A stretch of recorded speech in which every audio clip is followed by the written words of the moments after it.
Katra incident की बात करें तो ये दृश्य बहुत ही भयानक था, जिसमें 4 मासूम लोगों को अपनी जान से हाथ धोना पड़ा और कई लोग इस हादसे में जख्मी हो गए। ये घटना इतनी भयानक थी जिसे भूल पाना बहुत ही कठिन है, क्योंकि वो चीखें, मदद के लिए पुकार, आंखों के सामने दम तोड़ना। जम्मू के सरकारी मेडिकल कॉलेज अस्पताल के आपदा वार्ड में जख्मी हुए लोगों का इलाज चल रहा है।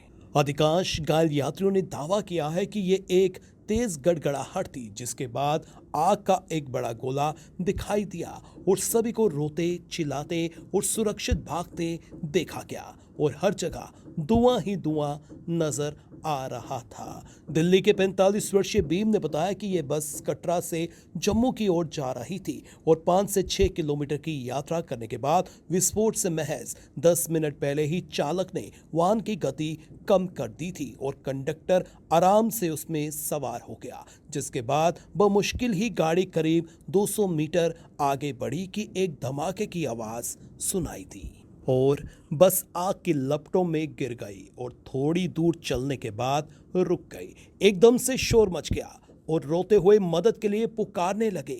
इसी बीच कुछ ने बचने के लिए बस की खिड़कियां तोड़ दी। भीम ने आगे जानकारी दी कि उन्होंने कुछ 5 लोगों को बस से बाहर निकाला, जिनमें से अधिकांश मृत दिखाई दे रहे थे, जबकि उनका अपना पैर घायल हो गया था, जो खून से लथपथ था।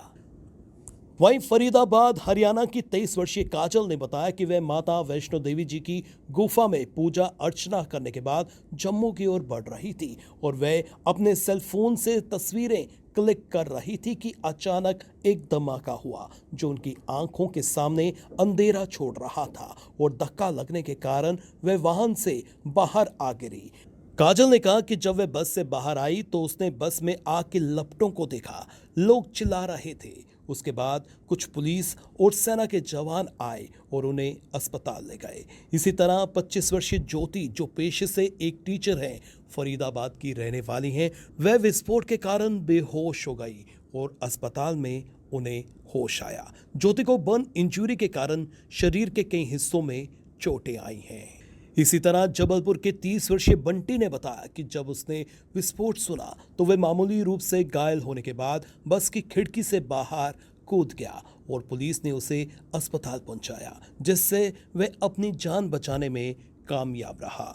बस विस्फोट में जम्मू के 50 वर्षीय माना देवी का चेहरा झुलस गया है, जबकि उनकी 18 वर्षीय बेटी काजल ने बताया कि जब वह बस के दरवाजे के पास बैठी थी तो विस्फोट की आवाज सुनकर वह जल्दी से वाहन से नीचे आ गई।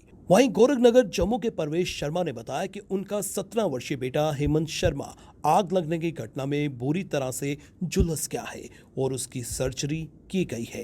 हेमंत 11वीं कक्षा की परीक्षा में शामिल होने के बाद श्री माता वैष्णो देवी मंदिर से बस में श्रद्धा सुमन अर्पित कर लौट रहा था। दर्शकों को बता दें कि जीएमसीएच के इंटेंसिव केयर यूनिट के बर्न वार्ड और रिकवरी वार्ड में इलाज के दौरान जलने से घायल ऐसे और भी लोग शामिल हैं।